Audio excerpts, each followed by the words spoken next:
Sir ಚರ್ಚೆ ಅಲ್ಲ, ಇದಕ್ಕಿಂತ ದೊಡ್ಡ ಸಂಗತಿ.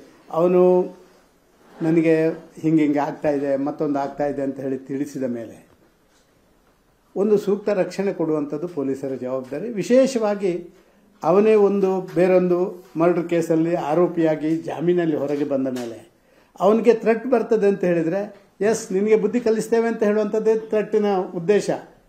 ಇದನ್ನು ಸರ್ಕಾರ ತಿಳ್ಕೊಂಡ ಮೇಲೆ ಅವನ ಜೀವ ರಕ್ಷಣೆ ಮಾಡುವಂಥದ್ದು ಸರ್ಕಾರದ ಜವಾಬ್ದಾರಿಯಾಗಿತ್ತು.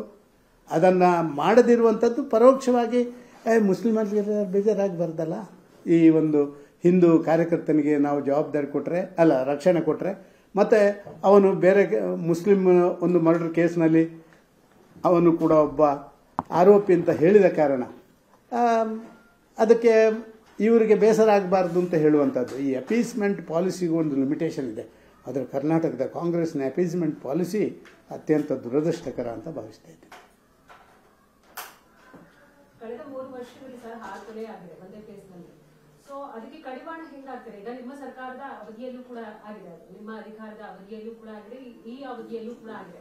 ಒಬ್ರು ಮೇಲೆ ಆರೋಪಗಳನ್ನ ಮಾಡ್ಕೊಳ್ತಾ ಇದ್ದಾರೆ ಹೊರತು, ಬಟ್ ಆ ಸರ್ಕಲ್ ಮುಂದುವರಿತಾ ಇದೆ.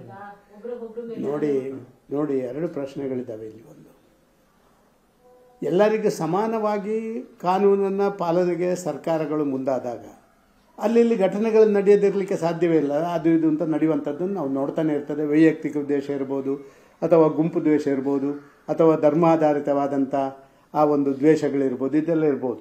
ಆದರೆ ಸರ್ಕಾರವೇ ಒಂದು ಕಮ್ಯುನಿಟಿಗೆ ಬೆಂಬಲ ಕೊಡುವುದರಿಂದ ಏನಾಗುತ್ತೆ? ಈಗ ಆಯಿತು, ನಮ್ಮ ಕರಾವಳಿ, ದಕ್ಷಿಣ ಕನ್ನಡ, ಉಡುಪಿ ಭಾಗದಲ್ಲಿ ಎಲ್ಲ ಹಿಂದೂಗಳು ಬೀದಿಗೆಲ್ಲಿದ್ದರೆ ಪರಿಸ್ಥಿತಿ ಏನಾಗ್ಬೋದು? Just imagine. ಅವರು ಎತ್ತಿಕಟ್ಟಿ ಅವರನ್ನು ಮಾಡಿ, ಅವರನ್ನೆಲ್ಲ ತಪ್ಪಿಸಿ, ಅವರನ್ನು ದುಬೈಗೋ ಮತ್ತೊಂದು ಕಡೆ ಓಡಿಸಲಿಕ್ಕೆ ಸಹಕಾರ ಮಾಡೋ ಬದಲು ಒಂದು ಸಹಮತದ ರಾಜನೀತಿ ಮಾಡಿದರೆ ಆಗ ಎಲ್ಲದಕ್ಕೂ ಪರಿಹಾರ ಆಗುತ್ತೆ. ಸರ್, ನಾವು ಅದನ್ನೇ ಹೇಳ್ತಾ ಇರೋದು. ನಾವು ಹೇಳ್ತಾ ಇರುವಂಥದ್ದು ಅಲ್ಪಸಂಖ್ಯಾತರಿಗೆ ಮಾತ್ರ ರಕ್ಷಣೆ ಕೊಡಲಿಕ್ಕಿರುವಂಥ ಸರ್ಕಾರ ಅಲ್ಲ, ಬಹುಸಂಖ್ಯಾತರಿಗೂ ಕೂಡ. ಇವತ್ತು ಅಲ್ಪಸಂಖ್ಯಾತರ ಮತದಿಂದ ಎಷ್ಟು ಕ್ಷೇತ್ರ ಗೆದ್ದಿರ್ಬೋದು ಅವರು? ಹೇಳಿ ನೀವು, ಎಷ್ಟು ಕ್ಷೇತ್ರ ಗೆದ್ದಿರ್ಬೋದು? ಅಲ್ಪಸಂಖ್ಯಾತರ ಮತದಿಂದ ಒಂದು 15 ಕ್ಷೇತ್ರ ಗೆದ್ದಿರ್ಬೋದು 224ರಲ್ಲಿ. ಬಾಕಿ ಎಲ್ಲದರಲ್ಲಿ ಕೂಡ ಬಹುಸಂಖ್ಯಾತರು ಕೂಡ ಅವರಿಗೆ ಆಶೀರ್ವಾದ ಮಾಡಿದ ಕಾರಣ ಗೆದ್ದಿದ್ದಾರೆ. ಆದರೆ ಈಗ ಬಹುಸಂಖ್ಯಾತರು ಬೇಡ ಕನ್ಸಾಲಿಡೇಷನ್.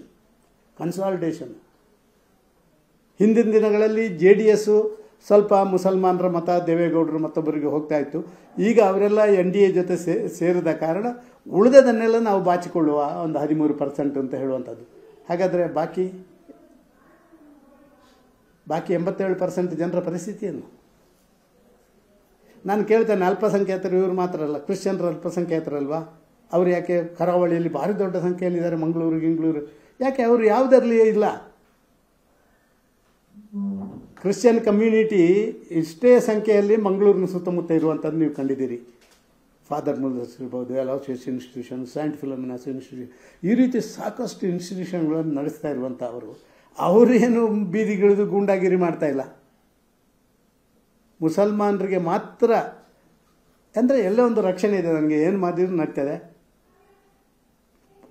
ನಿಮ್ಮ SP ಅವರಿಗೆ ಸಾರ್ವಜನಿಕ ಸಭೆಯಲ್ಲಿ ಹೊಡಿಲಿಕ್ಕೆ ಹೋದ ಸಿದ್ದರಾಮಯ್ಯನ ಇದಕ್ಕಿಂತ ದೊಡ್ಡದು ಏನು ಅಪೇಕ್ಷೆ ಮಾಡಲಿಕ್ಕೆ ಸಾಧ್ಯ?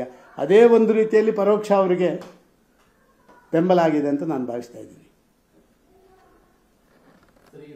ಕರಾವಳಿಗೆ ಪ್ರತ್ಯೇಕ ಕಮ್ಯುನಲ್ ಆಂಟಿ ಟಾಸ್ಕ್ ಫೋರ್ಸ್ ರಚನೆ ಮಾಡ್ತೀವಿ ಅಂತ ಹೇಳಿದ್ರು. ಅದು ಕೇವಲ ಮಾತಿಗೆ ಸೀಮಿತ, ಅದು ಕೂಡ ಕರಾವಳಿಯಲ್ಲಿ ಮತ್ತೆ ಅದು ಕಂಟಿನ್ಯೂ ಆಗ್ತಾ ಇದೆ.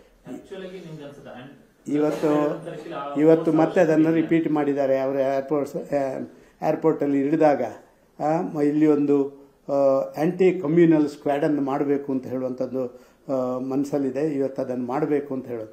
ಈ ಮನಸ್ಸಲ್ಲಿದ್ದರೆ ಏನು ಸುಖ? ಕಾರ್ಯಗತ ಆಗಿದ್ರೆ ಏನು ಮಾತಾಡ್ತಾರೆ? ಎಲ್ಲ ಸತ್ಯಹರಿಶ್ಚಂದ್ರನ ಮೊಮ್ಮಕ್ಕಳಾಗಿ ಮಾತಾಡ್ತಾರೆ ಕಾಂಗ್ರೆಸ್ನವರು. ಮಾಡುವುದೆಲ್ಲ ದುರ್ಯೋಧನನ ಪಾತ್ರ.